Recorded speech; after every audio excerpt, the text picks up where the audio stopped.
Well, welcome everyone to my first live podcast of Limitless Wombman. I'm very excited and also a bit trepidation, but that's fine. My whole desire for this show is to interview many interesting and wonderful people. I've got a real keen interest in the dynamics between men and women, and I really am passionate about women taking on self-responsibility and living more fulfilled lives and being more sovereign. And with that in mind, I created this podcast so that I could talk about all the different issues surrounding women and relationships, health, everything it's going to be covering. But really, the crux of it is, how do we bridge the gap between women and men?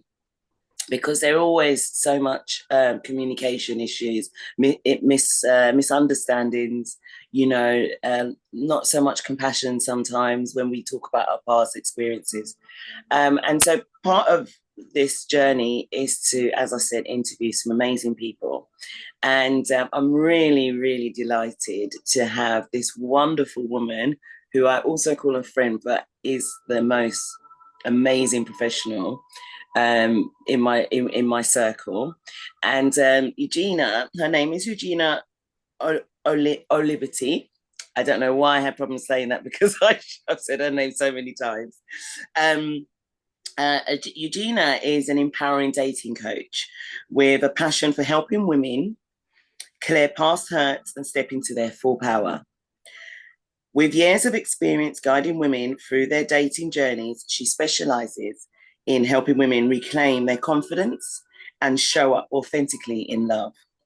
Eugina understands the pain of repeating the same dating mistakes and feeling stuck. Her mission is to help women let go of their past experiences, rediscover their true self-worth, and attract relationships that are fulfilling and real. Eugina can be connected with via email, Instagram, and Facebook.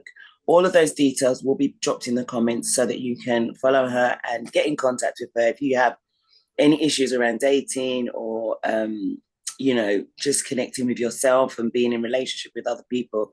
She's amazing. She has so much juicy advice and a deep great knowledge of this whole game.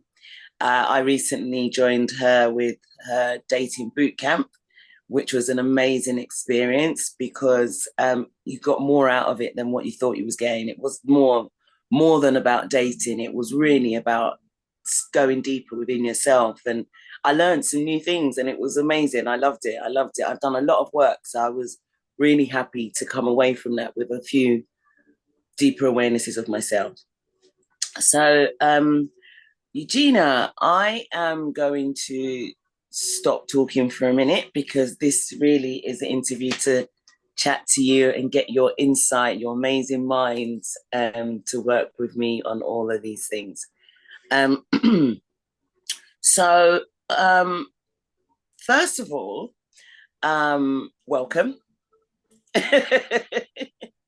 Welcome. And I wonder if you could, because I think that a lot of what we do and how we show up in our life is so much to do with our own personal stories. And I just wondered if you can tell us about a pivotal moment in your life that led you to embrace your potential. First of all, hello, and thanks for inviting me to be a first guest on your podcast. And I'm deeply honored and touched to be your guest on the first podcast. I know how much this project means to you, and it's a real honor to be here with you and talk about all the juicy things that I, as you know, also am so passionate about.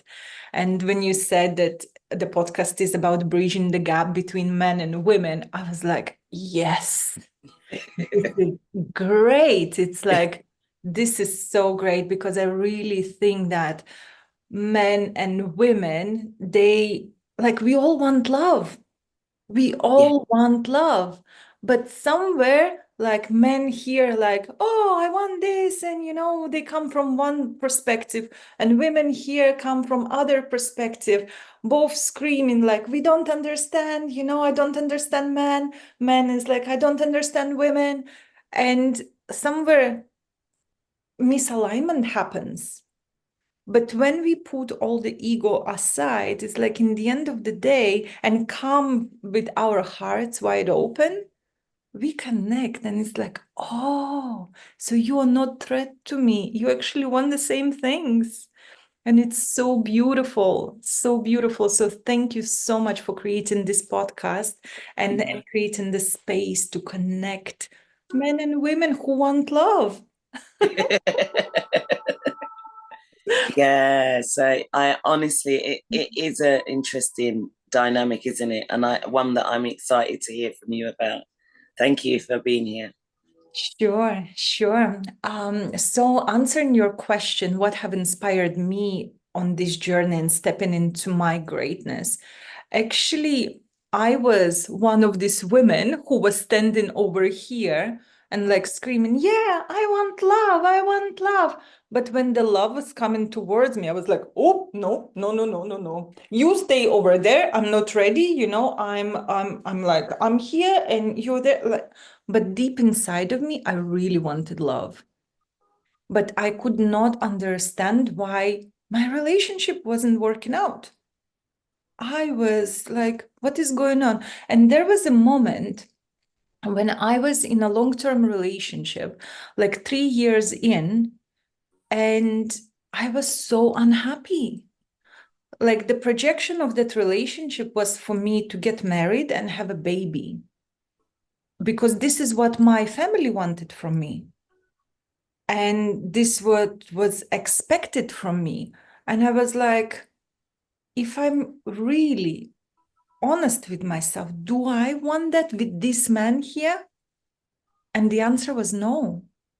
Like once upon a time, I was on the phone with my mom, and my mom was complaining to me about my dad. She's like, and he's doing this and this and this and this. And I'm like, Mom, if you are unhappy, why don't you leave? If you're so unhappy, why don't you leave? When I put the phone down, I have realized, oh my God, I have exactly the same complaints about my partner, exactly the same complaints.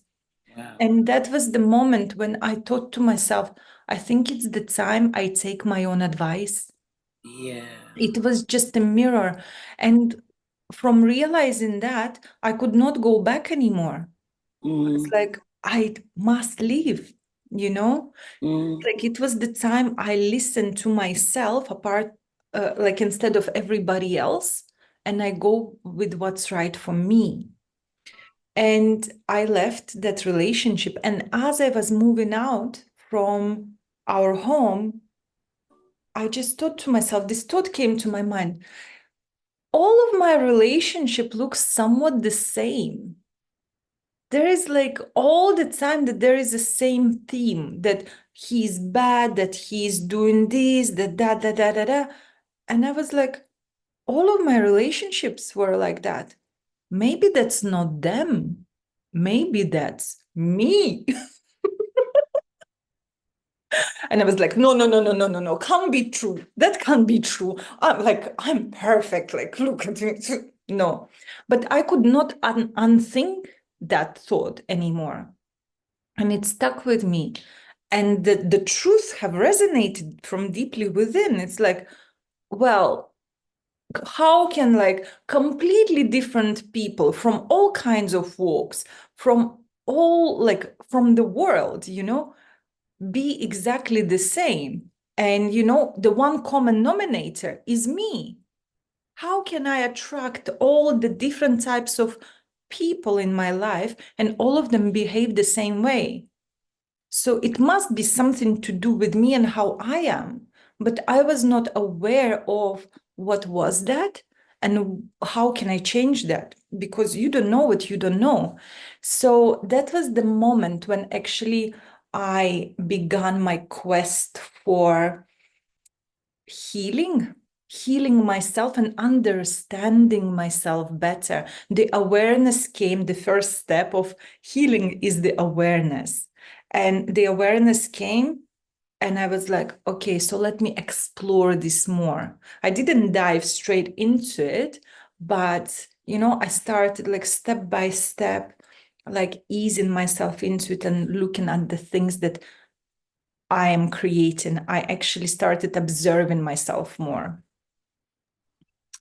I love that so much. I love that so much, because whenever I speak to women who, or anybody actually, who has reached a moment in their lives where they want to make a change and they find a purpose and they start doing something, awareness, they always have a story or something that just, as if some moment in their life, a little light bulb went off.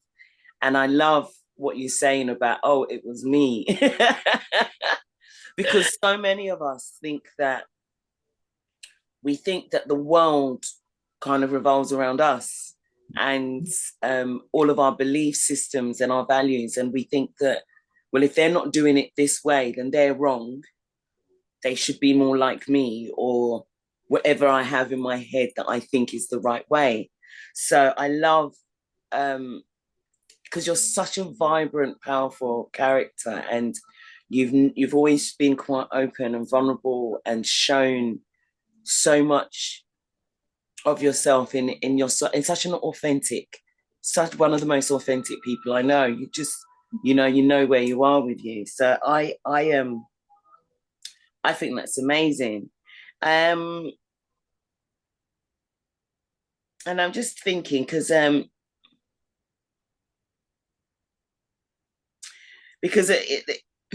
was thinking, like, it's like, what would you say then is a misconception about women or men that you think we need to address to bridge this gap in communication between us? Having had this experience now yourself with your past relationships, and then been kind of moved into this direction now where you are helping other people, what has been your observations of misconceptions that kind of happen between women and men? That's a great question. And in my opinion, number one thing is that we think that, oh, all men are the same. And men think, oh, all women are the same. And what happens very often that we bring our past and project it into our present and our future. Yes. So, oh, if your last boyfriend did this thing and he acted this way, or he put you down, it's like, oh, it means that this guy gonna do the same. And for men, it's like, oh, if my ex-girlfriend cheated on me, okay, this girlfriend gonna do the same. Like, it can happen, but also it doesn't have to. And what has to happen is, like, you have to do the inner work within yourself to release all the past experiences so they don't have any more power over you. So I like to look at this as, like a suitcase full of stuff.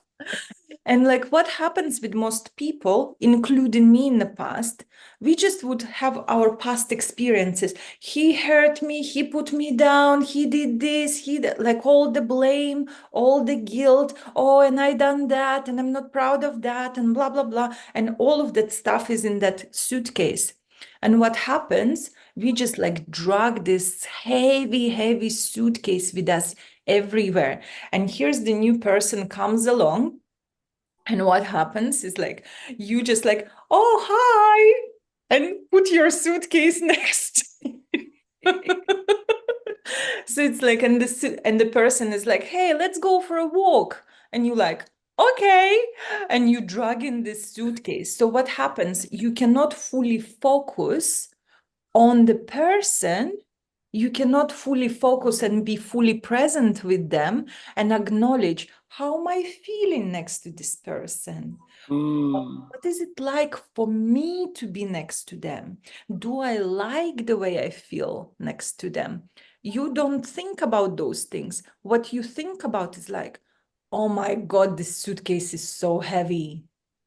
You know, you like sweating, you just like, yeah. So you're not fully there. And you thinking is like, oh, I hope they like me. Oh, do they like me? Do they like me? Oh, suitcase is so heavy. Oh, do they like me? Do they like me? Oh, but you know what I have in this suitcase? Well, my ex offended me. My ex told me that I'm no good. So does he think the same thing? It's like, is he gonna do that? So this constantly that goes on instead of you leaving the suitcase where it belongs in the past and continue your journey fully present with this person and taking them for who they are and understanding how I feel next to this person instead of thinking like, do they like me? Do they like me? Like constantly trying to gauge, where you at, like trying to work them out and everything. It's like, in my experience, this is the main thing that both men and women. Yeah. And it's so true, because what you're saying is like, when we carry this baggage that we have around with us, this suitcase, and it's not just baggage, it is a big old suitcase, as if you're traveling for 6 months around the world or something. Yeah. But we carry it. And when we require bigger and bigger suitcases as time goes on, because we don't take time to unpack between the holidays. Yeah. You know what I mean? Like when you go on holiday, okay, you might take a little bit of time to unpack because you're still reminiscing about the holiday, and probably just emptying out your case is just the sign that you're back now and it's the end of that time. But you have to clear it, and you have to clear the suitcase out. You have to put the clothes away. You have to do the laundry, put the stuff away, and you let it ready for the next holiday, so you can fill it up with loads of other new good things. But many of us, as you say, we carry this suitcase around filled with all the dirty clothes, all the old clothes, all the unworn clothes, all the mess, and we don't let go of it, and we don't unpack it in between. So I think I've observed in myself as well as others that when I haven't taken the time to unpack or to be true to myself within a relationship, I do this thing, as you say, you carry the suitcase around and then you have all these old little voices. So yeah, I think you're so spot on about, the misconception that all men think women are the same. And because we all have those cases, men and women, but we don't have the compassion sometimes for each other to say, actually, I see this is, you've got your suitcase, let me help you put it down. And we don't do that thing because we're all in our heads at one side. So yeah, thank you for that. I think that's really powerful. And I'm hoping that when people watch this, they're going to have a little think about what do they carry around in their suitcase, You and know, what are they bringing in to what are they carrying now, and how are they showing up in the yeah, relationships around themselves because of their yeah. suitcases. Yeah, it's like I will tell you more. When I started doing this work, it was so funny. Like I went to this course, 3-day course to clear my baggage, to clear the suitcase. It was amazing.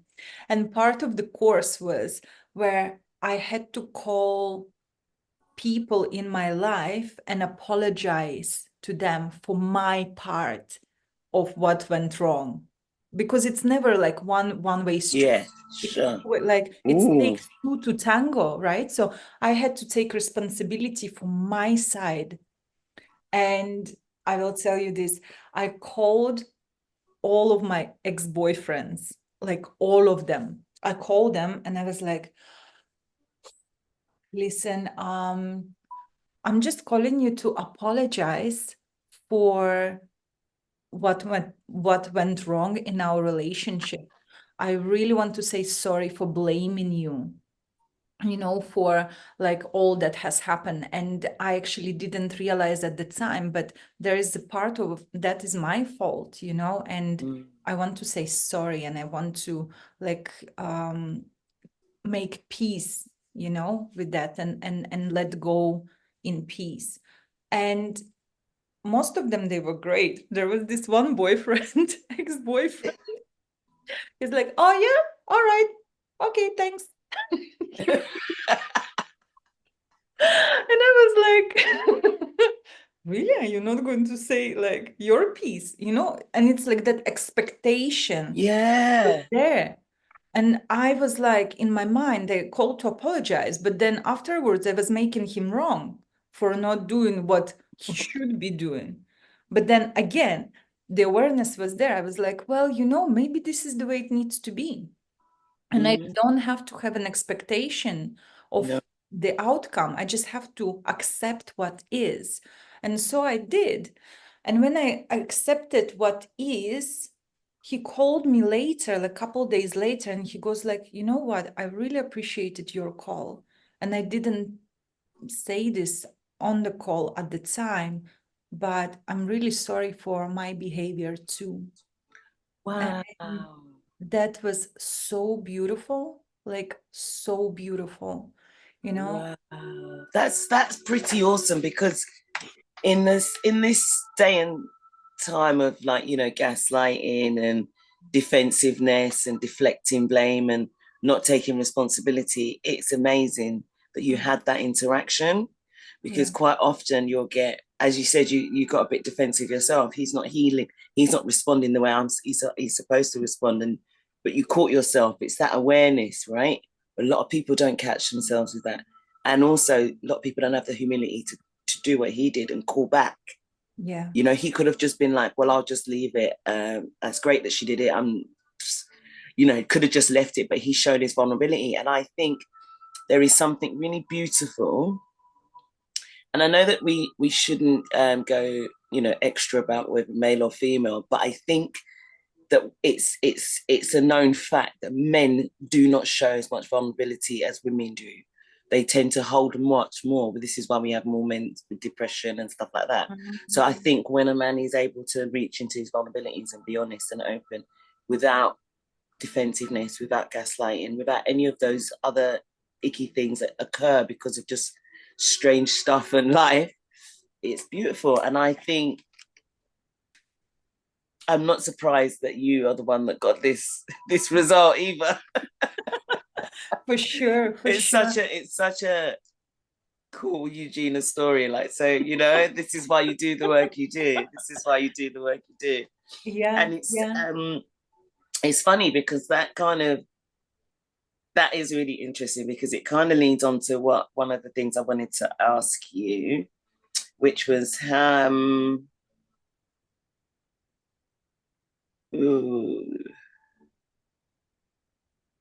I don't know which one I'm trying to decide. I've got so many that I want to ask you, so I'm going to just go with it. So You there know, was. I'm going to give you two options, right? And then I'm going to ask you pick whichever one. The first one I was thinking about asking you is, what societal expectations or limiting beliefs have you had to break through to be where you are today?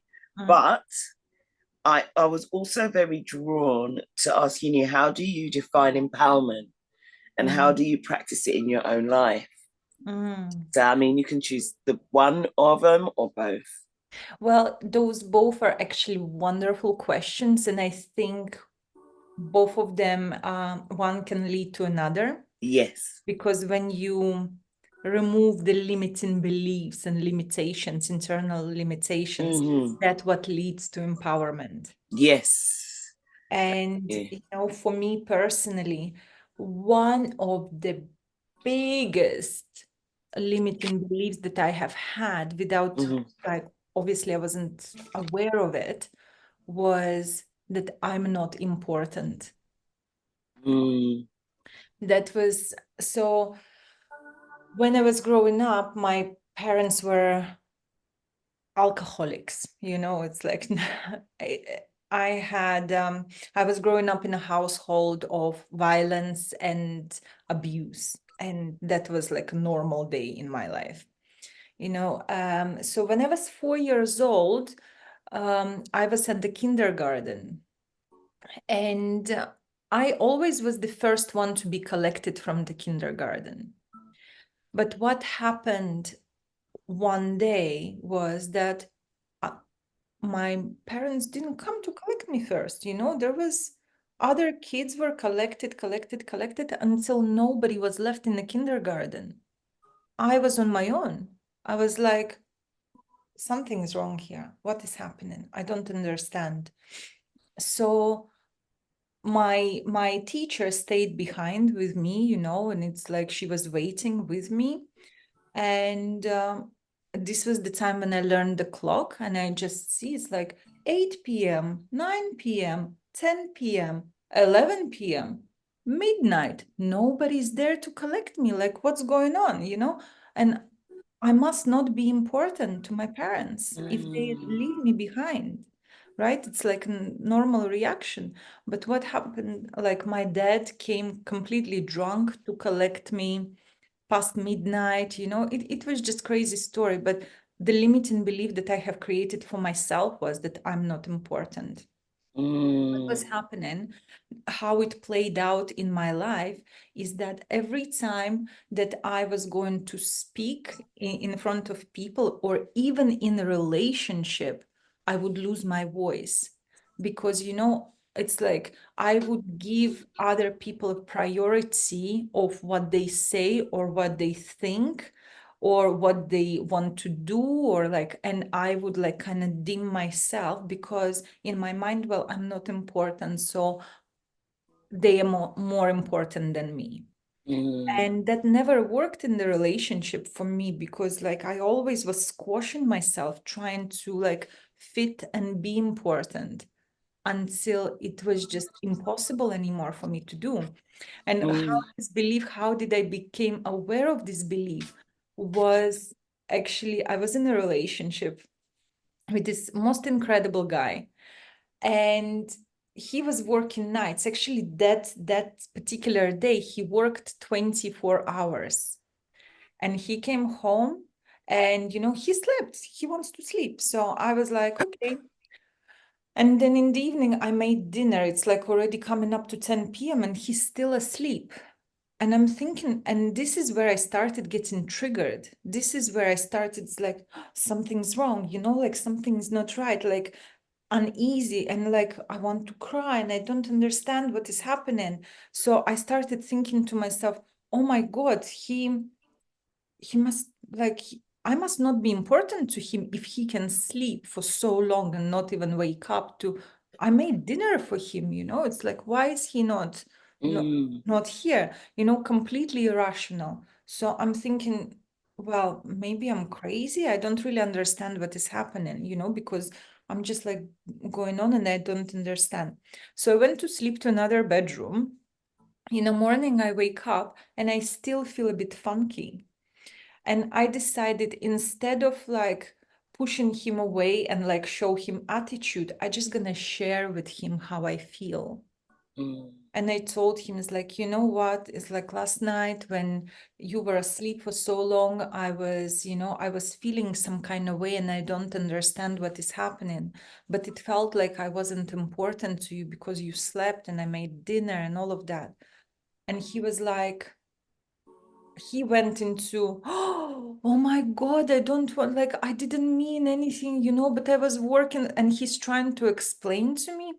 And I just went to him, please stop. It's not about you. You didn't do anything wrong. There is something in me that got triggered and I don't understand what it is. And in that moment, he relaxed because he knew that he didn't have to fix that. He knew that I wasn't attacking him.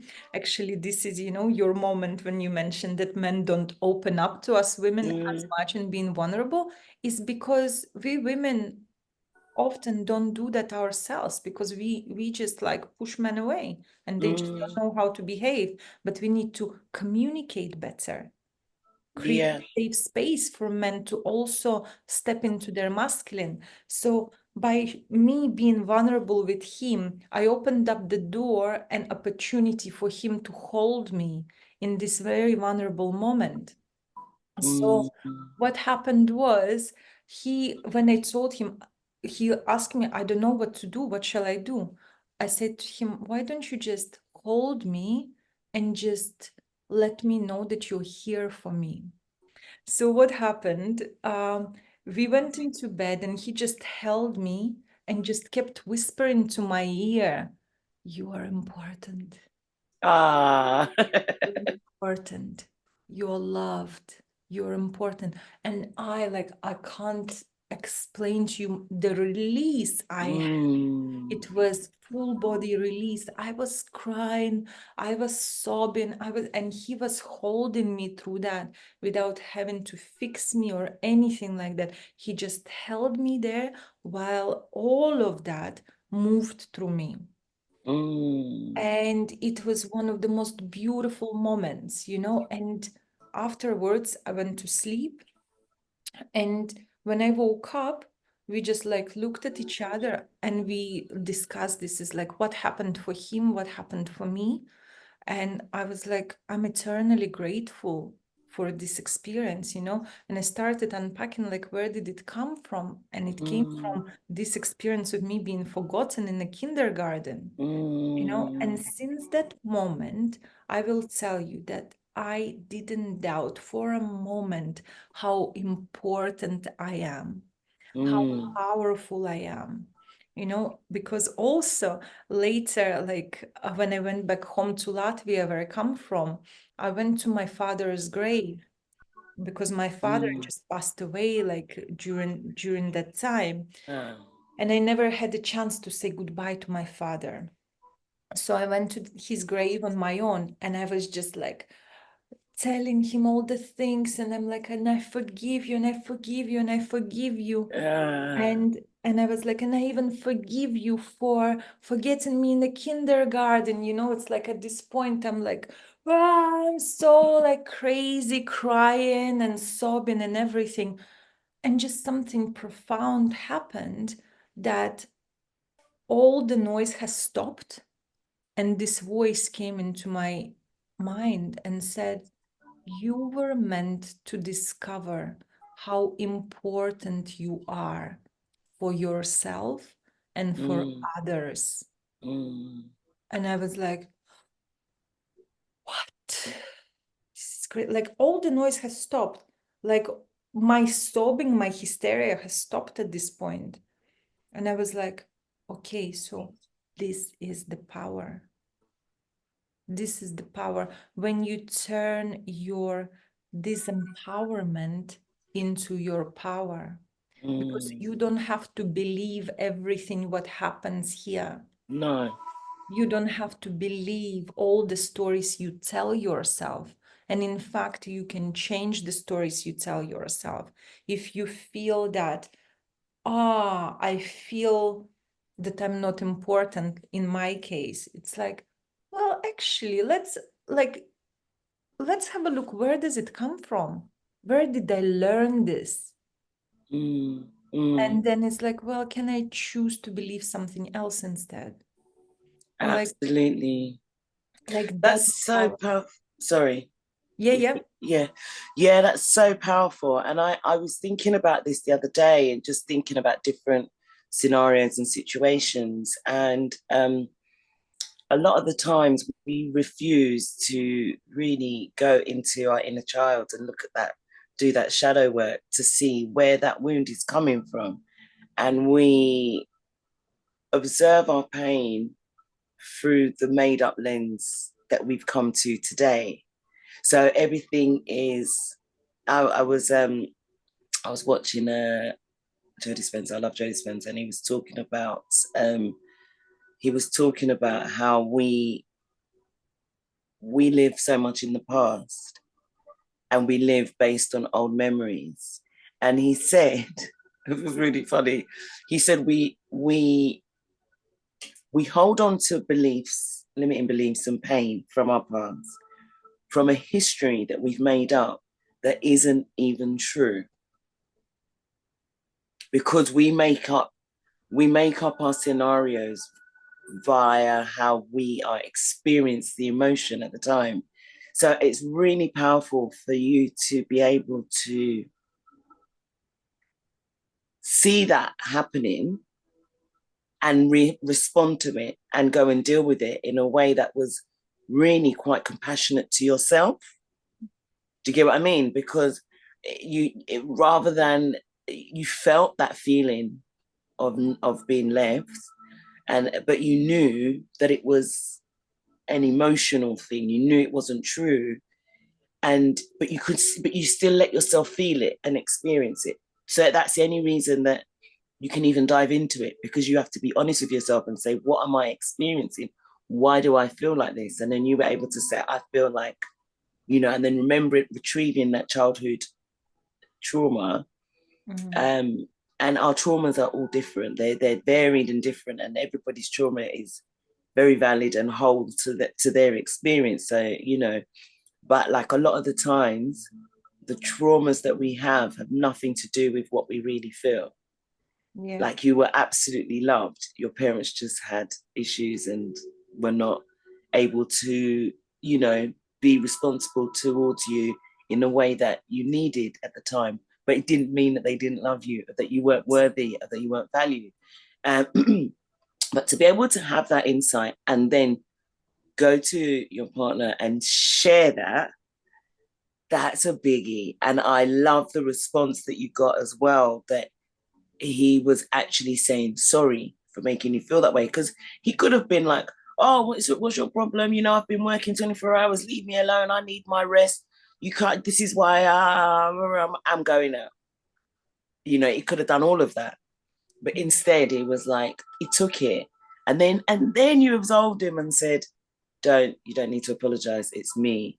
That is such a healthy dynamic and discussion. Like, I don't know that I do have faith in relationships. So I think that there are many people that have those conversations, but it's really nice to have you on and talk about a real life situation so that people can actually see that there is a way to communicate within relationships. And that, that wasn't even a forever relationship. That was a relationship that you had in the past. But how beautiful was that? Do you get what I mean? And also, I've just got to quickly say how cool it is that you were able to call all your exes. I'm not sure. I'm not sure I would be able to fulfill that task. I'll be honest with you. I've got some exes on permanent block. So to get a call from me would be a miracle. But and this is why I'm so happy to have you on, because it is that honesty, that authenticity, that willingness to break apart yourself so that others can learn from it and grow from it that is what makes you so good at what you do. Like, you're just amazing. Like, I love, great story. And I'm thank you for sharing that with me. That gives me a bit of an aspiration of communication that I should embrace. Thanks. Actually, and this leads on very lovely onto what I want to ask you now. Ooh. I want to ask all of them. I'm like, yeah, I'm going off time, Gina. I'm going to ask you, what does letting your light shine mean to you? And how do you do that in your life?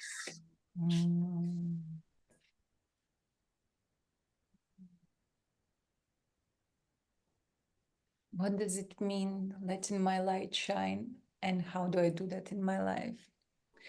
Well, because I come from the experience and believe that I'm not important, yet I have realized I have very massive mission in the world, because I have created a possibility for myself to be a space of the transformation for love and connection. So this is literally what is at the core of me working as a dating coach, So the biggest thing that I had to overcome is the fear of judgment,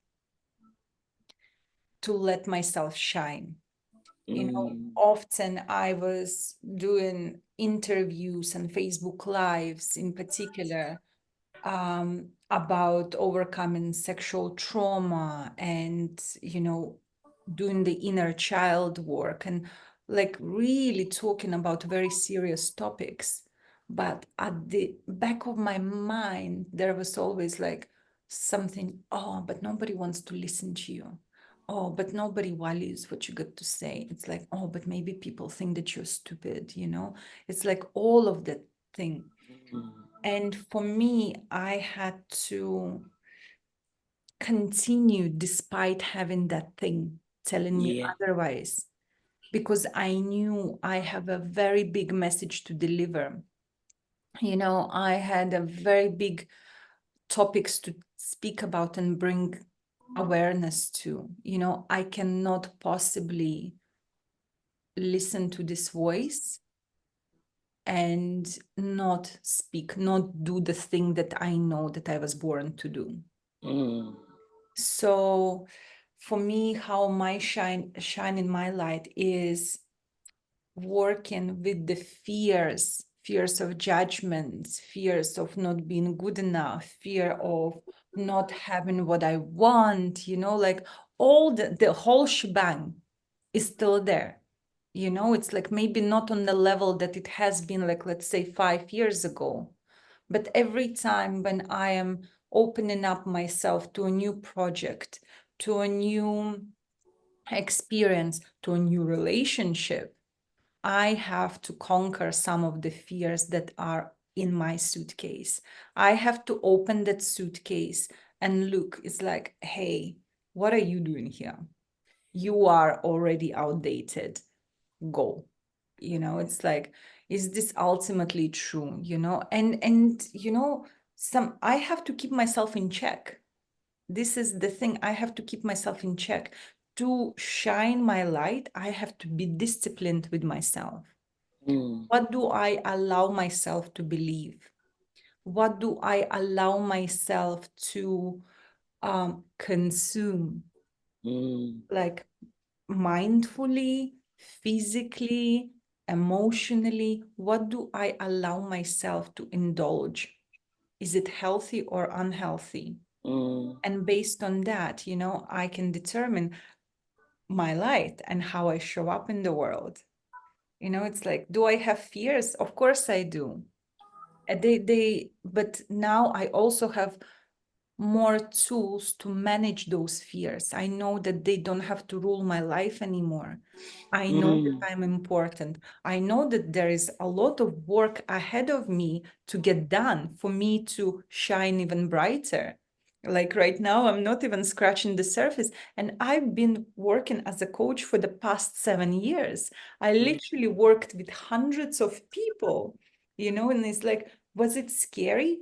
For sure. It's like it was so scary.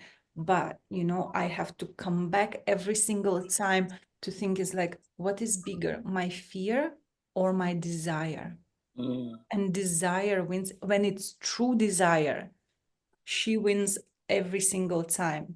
It's like overcoming the fear becomes like, well, it's part of this experience. But then I follow that light and be the light myself. Oh, that's so beautiful. That's so powerful. I'm so with you on that. Like, doing this work is not for the faint-hearted. It is not.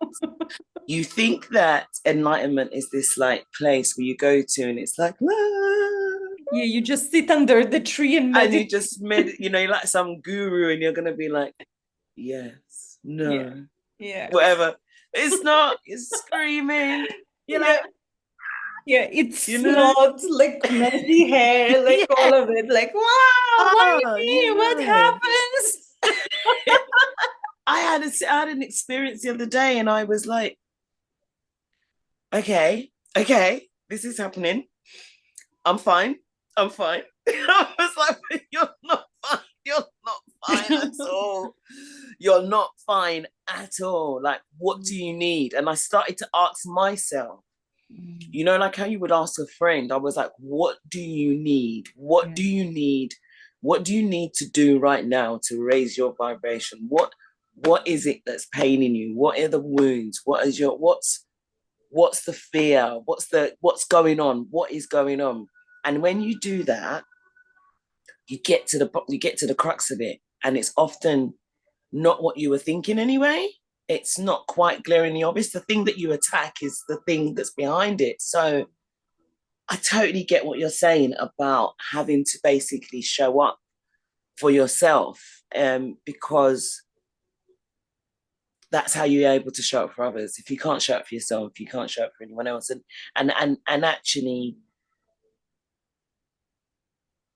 you have been like, you're not, you don't mince your words, you know, like you're a person that if you go to ask something, you'll give them, you know, you're very compassionate, very loving, very beautiful with everything. But it'd be like, yeah, but have you thought about this, or have you, you know, the questions that people might not wanted to ask themselves. So yeah, you keep letting that light shine, and if you've only scratched the surface, I am here for it. Big fan. I'm gonna be here basking in your golden light and taking some of that. All right, I've got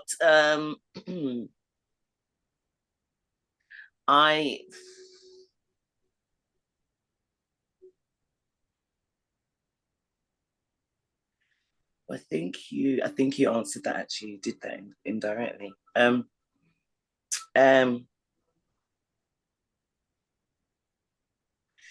So what's I've got two things, and these are like the. Oh, there was something actually quickly I wanted to because I made a little extra note because I thought about this and I wanted to get your opinion. I did something the other day talking about hyper independence, and a couple of women came back going, you know, there's nothing wrong with being independent, da da da da da. And I was like, well, I didn't mean that independence was wrong. I meant hyper independence, as in where you just become an island and now you don't want anyone to tell you anything or to help you. And but I also really value independence, hugely value independence and solitude for women. I think it's a really good, oh dear, sorry. Oh, are you okay? You still there? Yeah. A little blip. It's really important. So I wondered, what do you think? Because I know there's a lot of evidence that shows that women do really well on their own. But I also don't, I think that there's a time for that. I think that there's a time for solitude and there's a time for joining, and that you should just have a bit of both and balance.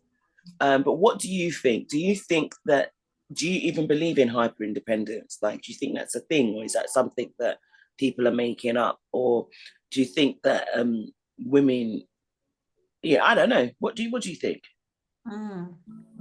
So actually a big part of my clientele is strong and independent women. Right? It's like I'm strong, I'm independent, I don't need anybody, you know, I don't need no relationship. I had one client. So she, like, we've been working together for a while, and you know, every time she tries to avoid the topic of relationships. So she's like, I've made this plan, you know, I want like this, and this for the next year, and blah, blah, blah, blah, blah. I'm like, okay, so where a relationship on your list? I don't need a relationship. What do you mean? Like, I'm not open for this. It's not my like, blah, blah. So she went into complete trigger with that. So maybe you're telling me this. It's like, I don't want this. It's like, you're forcing me to want relationship. I'm like, I just asked you a question. I just asked you, where is relationship on that list? And if you really don't want relationships so much, so why are you getting so triggered? So we just like went into, you know, a very interesting discussion. And what happened as a result was that she was actually hiding so much and tried to convince herself on how much she doesn't want relationship, just because her suitcase was full of past experiences that have been hurtful, that have been unfulfilling, that have been where she acted small, where she was giving away her power, and like all she wanted is to convince herself that she doesn't want that. And which is totally legit. You don't want a relationship where you feel disempowered. But also, it doesn't have to be that way. No. And what I feel, and based on my experience working with women, a lot of strong and independent women feel shame for wanting a relationship. Yes, I see this. Like, Yeah. feel shame for like, oh, but if I want a relationship, it means that I'm lonely? Or what does it mean? It means that I'm not strong enough as I am, or I'm not good enough. It's like, what am I missing? So they try to do anything to avoid feeling shame. So this is why they try to convince themselves that they don't want anything, that they're independent, that their independence is Yeah. more important. And the thing is that you can be independent or interdependent and Yeah. still have a loving partner. Absolutely. And this is what I did do another live to kind of follow up about the having independence is not necessarily, it's like it's a shame. It's like I'm powerful, I'm strong, I'm independent, I'm doing well, I don't need anyone. And it's like to admit that you want a relationship sounds somehow weak. Yeah. And I hear that. I love that. Thank you. I'm glad I asked you that, because that was a change in what I was going to ask you. So as we wrap up, this is so amazing. So first of all, I'm gonna ask you what is your favorite and most inspiring quote that you'd like to share with the audience, and why did you choose it? I was thinking about the quotes actually, and there are two that come to mind. And one of them is, the way you do anything is the way you do everything. Yes. And this expression, this quote, like always makes me check myself. If I do this way, where else I'm doing things this way? Done it again. You've given me another powerful quote. You did that when I first met you, and I'm bamboozled for a minute. But carry on. I love that. And what was your second one? And the second one is a quote from Marilyn Monroe. Yeah. And it says, "It is a man's world, and I'm happy about it as long as I'm a woman in it." Oh, A lot of women are trying to be so masculine and compete with men. You don't have to compete with anyone. No. Understand your feminine power. When you understand your femininity and feel safe and secure and embrace your feminine qualities, Yeah. trust me, you don't want to compete with anybody. You don't Yeah. because I'm you just making a understand. note of that quote. I can't not write that down. That's amazing. Yeah, Thank you you. know your brilliance, you know your light, and no one has permission to take it away from you. Nobody at all. That is very powerful. And what would your legacy? I'm just gonna no. I was gonna ask you what your legacy, what legacy you'd like to leave. But I would also like you to tell people before we get to the end where they can find you. So if you can just, I am gonna put your contact details in the comments, but just to say it again in the video, because if it's playing, people will listen. Of course. Well, about the legacy, I have so much happiness and satisfaction when I receive messages from my clients who I was working with in the past, at the time that we are working together. Oh, I've been on a date. Oh, I met somebody. Oh, we are having a second child. Oh, we got married. Oh, and when that happens, Yeah. And I know that it's a direct result of us working together. I know that Yeah, direct result of people taking the leap of faith that yeah, love is possible, yet yeah. they know that they need support in this area. Fantastic. And I, So, so great, that's the great. legacy. That's the legacy. It's like those people who are in a happy relationship because Mm-hmm. chose themselves and they chose to ask for help in this area.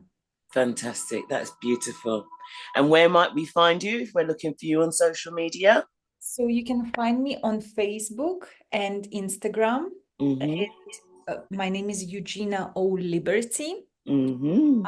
On Instagram, it's also Eugina O Liberty, the orgasmic queen. That's also there, you know. And you Okay. can send me a direct email, which is eugina@euginaoliberty.com, or go to my website, euginaoliberty.com. Fantastic. Thank you so much, Eugina.